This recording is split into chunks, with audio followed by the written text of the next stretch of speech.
I mean, this is getting again very nitpicky, Mm. I'm sorry, but like when we're talking 31st century, which I think is Hmm. when Discovery's now set. Yeah. Why do you even need turbo lifts anymore? Why do you even need corridors? Why don't you just have doors that are like teleporters and immediately just? Why does anyone walk anywhere if everyone's got a personal transporter? Yeah. You know, I. I. it's just that issue of once you start introducing a certain kind of technology to a certain level of ubiquity, you start asking what things would people just stop doing. Yeah. Although I suppose if you really want to sort of you want to dive deep into the realms of emergency headcanon, to try and justify it all, you could say that maybe, because of course everybody in Star Trek is supposed to respect everybody's beliefs and so forth, maybe McCoyism has become like the dominant religion in 31st century Star Trek, and nobody trusts the transporters unless they absolutely have to use them, and so turbo lifts and corridors exist purely because most people assume that you're a member of the McCoyite religion, and you don't, and you refuse on principle to use transporters unnecessarily. Yes, and it wouldn't be polite to ask. Yes. I kind of like that. I'm just, yeah. Can you just imagine some time traveling? You see, that now brings on a whole comedic line of headcanon of like a bunch of 31st century McCoyites trying to break the temporal prime directive and travel back in time to meet their Lord and Saviour Leonard Mcoy, and a bunch of 29th century Federation time agents constantly popping along and grabbing them back. And so actually what you see in the background on the TOS Enterprise is like if you opened any one of the doors in the corridors as they walk down, it's actually there's just fist fights of time travelers going on.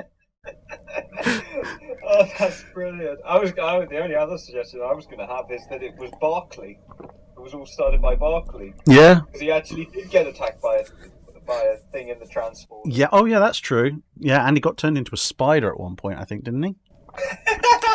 That wasn't the transporter. No, but that was. But to be fair, with Barclay, it probably get conflated in his mind into the two things. Yeah. Man, like Barclay had it like so rough on it. No wonder he ran off to join Pathfinder. Yes. Like the Enterprise D was probably so traumatizing, and then he's on it for and then he's on the Enterprise E for First Contact, and it's like this horrific, Borg invasion. Movie. Yeah. Borg invasion. It's like I'm just gonna go to Earth and work in a communication center. Yeah, because if somebody comes after me there, everything else is already lost. Yeah. At which point, yeah. Okay, so we've now established that in the 31st century, McCoy is the one true prophet, and Barclay is his acolyte, and this is why corridors and so forth still exist. Continue to exist. Yes, that's brilliant. Oh, Paramount should hire us. Yes, wrote a whole story about that. Mind you, now we've said that, it's probably going to appear in like season 3 of Lower Decks. Yeah, I could definitely see that. Man, if Mike was watching, Mike, we're your ideas, guys.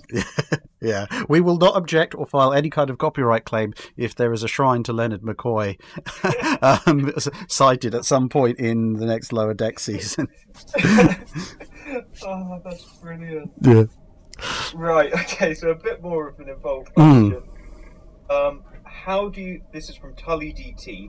We kind of touched on it when we did the whole talk about the Cardassians. How do you think the Cardassians would fare post-Dominion War? What's their fleet going to look like? How's it going to evolve? Well, I think when we I can't remember if it was in the cruisers episode or the battleships episode when we looked at the Damar, the kind of the STO variant, and the whatever the other one that was kind of that size, and we kind of speculated that one was kind of the Cardassians' original attempt and then the other was kind of the fusion of Dominion technology that they were always promised by the Vorta, but never quite given until after the war. I think that was the Houtet that was yes. like the original thing. And and then the Damar is the fusion design. I have a feeling that individually the Cardassian ship technology will probably take great leaps and bounds because, well, they're getting Federation aid, they've got tons of Dominion stuff to pick over, probably a bit of Breen stuff as well for that matter. So they can probably synthesize something pretty nasty out of all of that. But at the same time, they've had like half of their worlds overrun by the Klingons, then subject to counter-invasion by the Dominion, which I can't imagine did terribly good things for their infrastructure. And then they've had this like 2-quadrant massive war being fought, mostly in the latter stages in their territory. And then, of course, the Dominion trying to go all scorched earth at the last minute. So I think you'll probably find that individual Cardassian ships have probably come, maybe not strictly up to a par, but at least within shouting distance for their given sizes. So kind of like, something that's 600 meters long is probably in the region of a Galaxy class in power, or something that's 300-400 meters long is in the region of a Vortchar in power, even if it's not necessarily exactly as powerful. It's like maybe a 30-70 or 40-60 chance. But they're going to have a lot fewer of them. Yes. So I mean, what I would say is I would kind of split the Cardassian post-war fleet into kind of two distinct areas. You obviously have the Star Trek Online, which is the 25th century. That's a long way off from the Dominion War. That's like a good few decades. So, I don't think they immediately go from fighting the Dominion War to building stuff like that. I more think that they probably go towards, like you say, a bit of hybridization. I'll see if you can see this here. And stuff like this. This is the Kemal class, which is very kind of defensive. It's I can imagine them building just a lot of offensive small ships that are just purely there for keeping security, partially because they don't want to make people worry that they're going to do another Dominion war, but more to the point that, they don't have the resources to field a large military fleet, so they're going to field more of a small, highly economical force that is much more reliant on the technology that it's salvaged. Yeah, so maybe when they're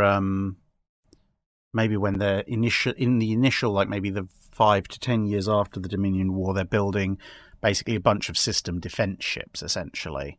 Quick, easy to produce. It'll keep the Orions and so forth away from them without having to, come crawling on bended knee to the Federation or the Klingons every time and jumped up pirate pops into the system. And also would be small, useful test beds for various bits of technology they've grabbed off of the Dominion. And then maybe after a decade of rebuilding, they can start building a small modern fleet, which would be comparable to similar size ships from the other Alpha Quadrant powers, but there'd just be so many fewer of them that they're still not viewed as a threat, because now they've got ships that can go toe to toe with equivalent sized other vessels, and they're just as fast, just as well armed, etc. But in the end, they might have a fleet in them a few dozen to a few hundred, and everyone else has the fleets of thousands, so no one particularly cares. Yes, I mean, once you're talking about the crazy world of the 25th century, it's kind of like all bets are off a little bit. But again, actually, that is kind of borne out by Lower Decks, sort of, I think, probably unintentionally, because we see, is it the season 2 opener? Mariner's doing the holodeck training program, and we see like a little, then Hideki-esque, but they're like refitted, so I think that's probably I'd almost probably say it's like a 3-stage kind of thing. So you have your immediate post-Dominion War, which you would probably is what we're seeing in the lower decks, where they're just refitting kind of wartime equipment to kind of bring it to somewhat up spec. Yeah. Then they start building the smaller defensive stuff with a kind of a more of a long-term plan, and then they start building this completely new stuff with this new approach, new aesthetic, and new technology. Yeah, that makes sense. So it's the progression of Cardassian technology. Right, last question from Heavenly 77 Protector, suggesting that I do a video on specifically how to fix the Curry class and make it make sense as like an escort carrier.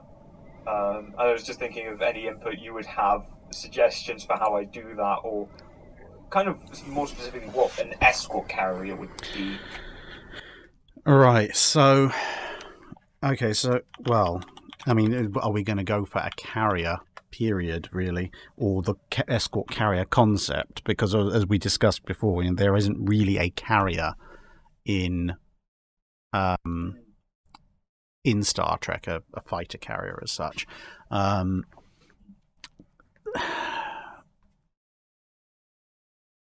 See, I think, as I mentioned when we were discussing them originally, when you look at the Curry class, I really, really want to say that they're kind of they're halfway between Mirandas and Centaurs. Because if you take off that utterly stupid secondary hull placement, you end up with something that is actually, well, it's basically a Centaur with TOS movie era nacelles. Yes. It's kind of the Miranda Enterprise A nacelles paired with an Excelsior hull, which kind of, when we discussed it in the video, we talked about, as a quick build emergency for maybe there was some kind of tension flare up at the time, and they just had to slap together stuff out. What did we happen to have lying around? Yeah, it makes sense, and the overall ship design, when you look at it without the secondary hull, actually does make a phenomenal amount of sense. It looks exactly the part for what you'd expect from kind of a kitbashy Star Trek ship. I mean, one thing it is worth addressing very quickly is the kind of misscaling that you get on a model, because the model is kind of misrepresentative, because they've used two different scales of components. Yes. So that the nacelles, the Constitution era nacelles, if they were applied to the Ambassador, the Curry, they're too big. Yes. Yeah. They're massive compared to what they actually should be proportionally. So you end up in this. What if we scale it down? Well, no. Now the Excelsior pieces are too small. But as an emergency build, you could say that maybe because obviously the Excelsior itself was originally an early transwarp prototype. So it could be that maybe in the process of actually that makes a lot.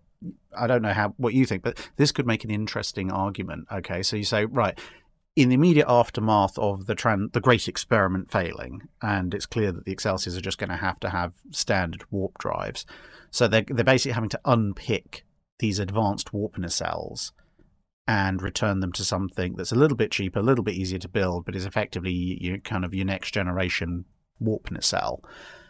But whilst they're trying to work out how to do that so that they can mass produce the Excelsiors, then at some point, I guess at that point you're probably looking at maybe 5 years or so post Star Trek 6, there's some kind of big war scare, and they've been producing Excelsior hull components in anticipation of sorting out the nacelle issue.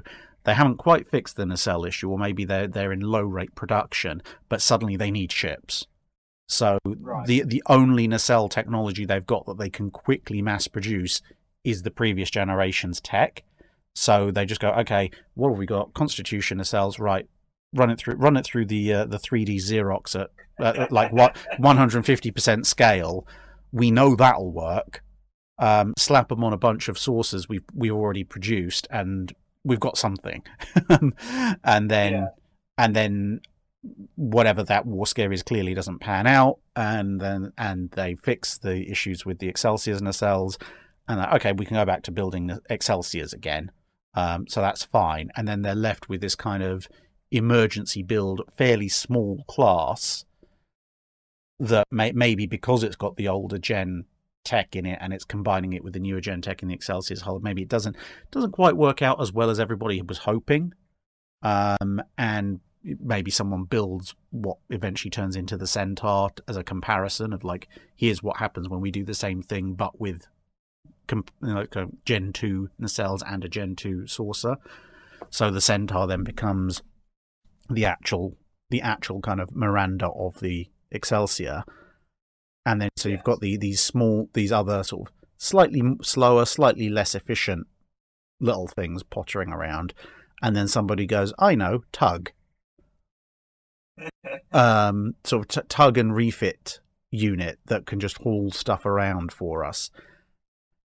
And, I'm just desperately trying to, I think as a background, and then when we see it in the season opener, I still stick to my, actually that's kind of, that's the engineering hull of another Excelsior that this thing's come and picked up and towed off with it, and kind of is salvaging, bringing back from the front lines, because I can't believe anyone with a sense of aesthetic would commit the crime that is the cannon curry.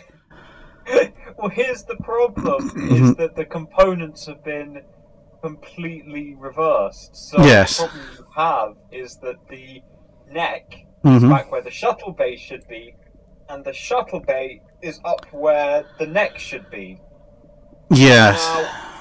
Now, thinking about that, well, someone did raise the point, and at this point you then, what that would mean is, well, actually, that means that probably the warp core is over in the neck, so the entire front of that Excelsior hull can be used for carrying capacity.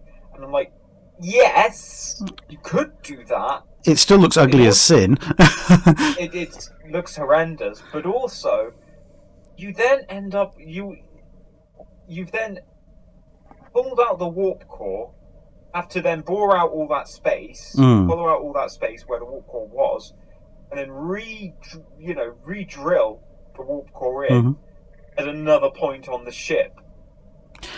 I mean, you know what? I'm gonna reach even more into headcanon to just so try and avoid having to acknowledge the existence of the cannon curry, and I'm gonna say that it's picked up this random engineering hull. It salvaged it from the battlefield, and it's just towing it like a good friendly Starfleet ship.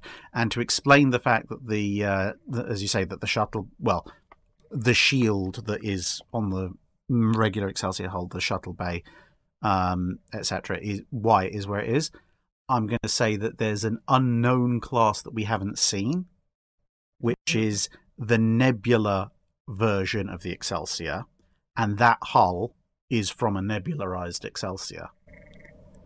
Nebularized Excelsior.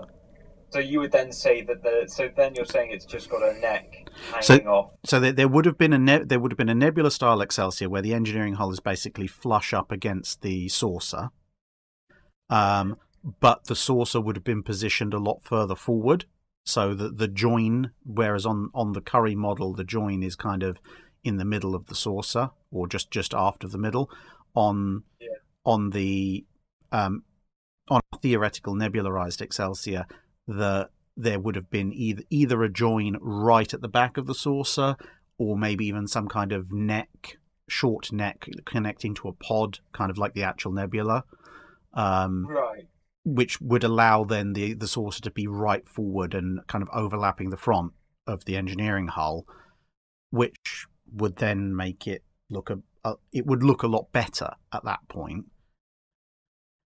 And then maybe that thing's taken a hit to its torpedo pod, and and then that's just blown the saucer clean off, taken the nacelles with it and everything, and then you've just got this engineering hull full of survivors, and then this dinky little semi-Mirandaized thing has come along and gone, oh, I'll give you a tow home. I've got a tow point under here. Off we go. That's pretty good. I mean, I'm just now worried that in the effort to kind of tidy up horrific kit bashes, yes, we're actually inspiring more horrific kit bashes. Well, I think we've come up with actually I think we've come up with a good explanation for a non-horrific looking curry class. We've completely invented a brand new class of Lost era Starfleet ship, but one that has precedent in canon with a nebularized concept. And we don't have to accept the curry class as it appears in DS9. I mean, and let's face it, given that the shot of the ship immediately in front of it, just looking at the clip from the show, is an Excelsior that is completely dead in the water. It's got no power at all, and somebody's just tractor beaming it, and I think it's one of the, like a Klingon tug is happily tractor beaming it away. The idea that Starfleet is basically recovering anything at all that still might have people or salvageable systems in it actually bears out in that scene, at which point, your dinky half exploded, never quite worked out Mirandized curry just running along and going, hey, there's an engineering hull left over here with people in it. We'll take that home. It actually makes a disturbingly greater amount of sense than it initially did in my head. Yes. So I think in conclusion, we've kind of come up with at least two requirements of like people should go out and design from this little chat. Yeah. So that's big cargo ships and liners and things like that, and a Nebula Excelsior. Yes. And finally, I will leave you with this, which was the creation of one of my members. So you can thank him for this. It's better than a curry class. Oh, hang on a minute. Oh, wait.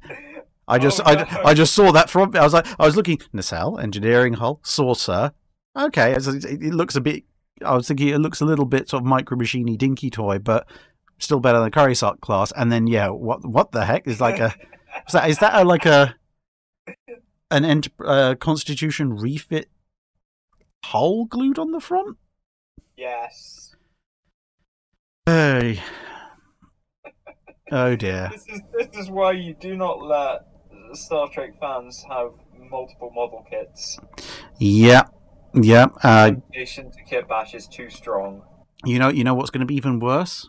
Because again, minor 40k incursion, but there's a bunch of honestly not Battlefleet Gothic Governor 3D printable ships that you can get, STLs.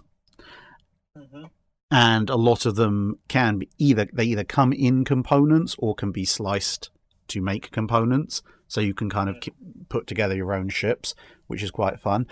Now, what I'm looking forward to - dreading, I mean, it's going to be a little bit harder because you'd be skirting a lot closer to active in use IP than Battlefleet Gothic stuff does.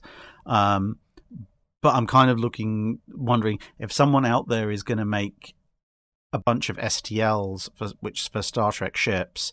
I know there are some out there already, but in component form, like where you get a Galaxy engineering hull, a Galaxy nacelles, Galaxy pylons, and a Galaxy saucer, all separate, and various net components. In some ways, almost a bit like a slightly more freeform version of what you get in Star Trek Online, and with a bunch of cannon and a few little Fanon-inspired connecting sections. And just make whatever, and then just releasing them, and then people can just be like, well, I'll put this here and this here and this here, and you can just kit bash away to your heart's content in 3D. And that is the horrors that would be unleashed. Yeah, But Yeah. you know, in all of them, they'll probably come up with some decent ones. I mean, you might get an actual like 3D printable. I forget what you called it, but they're basically their nebula version of the Ambassador. Yeah, or yeah, the consular. Yeah, Consular. we could actually have a physical consular model. Yeah, that'd be cool. I mean, yeah, I'm just thinking you were mentioning 40k, and the other thing I was thinking of, well, of course, when it comes to kit bashing, the kind of people who do this, Mm-hmm. do this kind of heinous crime, these are the kind of people who collect orcs. Yes. Yes. This is how I mean, given that Star Trek is kind of the 23rd to the 24th century, and 40k is the 400th century. This is how it begins, people. This is how it starts. Kit bashers. Yeah. Kit bashers from East London. Oh dear. Right, so Right. thank you to Drachinifel for coming along and answering our questions and indulging in some of my stupid ideas. No worries, it was great fun, and to all those people who ask questions out there, I hope somewhere in our meanderings we came somewhere close to a coherent answer to what you were actually originally talking about. Yeah, there was a nugget of an answer in there. Yeah, you've got to put up with this at least once more for when we talk about the battleships one. So if you want to corral us and keep us vaguely on topic, you better get out there and start writing some questions on the battleships video. Yes, write some more questions there and make them as narrow, and maybe even tell us, don't make reference to these things. Or if you want to be, a complete god of chaos, put something deliberately open-ended. How to turn Space Dock 1 into a giant rail cannon. Oh dear. Right, so thank you to Drachinifel, thank you all guys who commented, and we will see you all next time. Yeah. See you then. Bye.